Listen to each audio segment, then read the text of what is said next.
Hello বন্ধুরা, তো আজকে একটা শুভ একটা দিন। তো সবাই বাড়িতে হবে, চলো দেখতে থাকো পুরো ভিডিওটা। চলো ভাইফোঁটার সিন, চলো। হ্যালো এভরিওয়ান, তোমরা কেমন আছো? আশা করি খুব ভালো আছো, সুস্থ আছো। আমরা এই দিনটার জন্য অপেক্ষা করে বসে থাকি। যাদের হয়তো দাদা নেই, ভাই নেই, তারা তো অনেক কষ্টে আছে, কিবা যাদের বোন নেই তারাও খুবই কষ্ট আছে। তো যাদের দাদা আছে তাদেরকে মানে কি বলবো, যারা শ্বশুর বাড়িতে চলে যাইছে মানে যেতে পারে না, তাদেরকে মানে দাদাদেরকে বলে দেয় তাও আসতে পারে না, খুবই মনটা খারাপ হয়। সে আমার ক্ষেত্রেই বলো না, যে আমি দাদা ভাইরাকে বলেছি ফোন করে, তারা তো আসতে পারবে না। আমার খুবই মনটা খারাপ হচ্ছে যে এদেরকে দেখে, যে আমার দাদা ভাইরা আসলে খুবই মানে ভালো হতো। খুবই কষ্ট লাগছে আমাকে, কিছু করার নেই। তো আমি ভয়েস দিচ্ছি, খুবই কান্না লাগছে, কিছু মানে বলতে পারছি না। তো দেখো আমাদের বাড়ির সব ছেলেরা বসে গেছে, আমাদের এখানে এসে আমার ছেলেমেয়েরা বসে গেছে।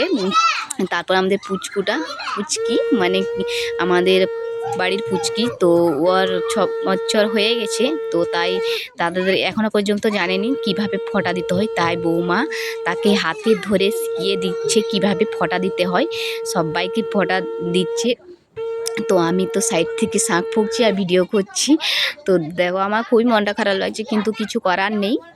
আমার দাদা ভাই থাকতেও নেই, কিন্তু হলো যাদের যে বলতে গেলে মানে দাদা ভাই তো একবার বিলকুলেই নেই, তাদের খুবই এতটা কষ্ট হয়। আমি দূর থেকে কষ্ট পাচ্ছি, আমার দাদা ভাই থাকুক, কিন্তু কিছু করার নেই। তার কারণ প্রতি বছরে আমি দিয়ে আসি, কিন্তু এবছর যেতে পারিনি।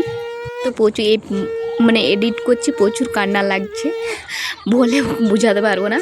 তো তারপর দেখো যে বৌমাকে দেখতে পাচ্ছ, তো আমাদের পুচকি মেয়েটা দিতে পারছে না, তো এই প্রথম বছর দিচ্ছে, তাই জানে না। তো আর বছর শিখে যাবে।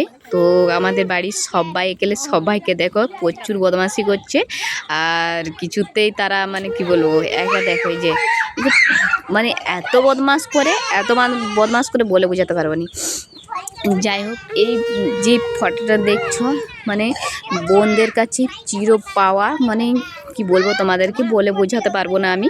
তো আমার মনে এত কষ্ট হচ্ছে, আর তোমাদেরকে বলে বোঝাতে পারবো না, এত কষ্ট, কিন্তু কিছু করার নেই। বলেছি ফোন করে, তাও আসেনি। হয়তো তোমরা ভিডিওটা দেখতে পারবে না, তারপর অনেক পুরো ভিডিওটা হয়ে গেছে। একই তোমরা শর্ট ভিডিও দেখতে খুঁজো না, তাই এই ছোটো দেখে একটা ভিডিও দিচ্ছি, তোমরা হয়তো দেখবে না, খুব মানে একটু বড় হয়ে গেছে। তো তারপর দেখো যে যার গেঞ্জি কিনেছিল সে মানে দিয়ে দিচ্ছে, কার কোনটা গেঞ্জি তো দিচ্ছে দেখো বোমা। তো পুচকিটা পারবে না, তো ওই জন্য বোমা দিচ্ছে। ঠিক আছে, এখানে ভিডিওটা শেষ করছি। কেমন হলো অবশ্যই কমেন্ট করে দেবে বেটারা।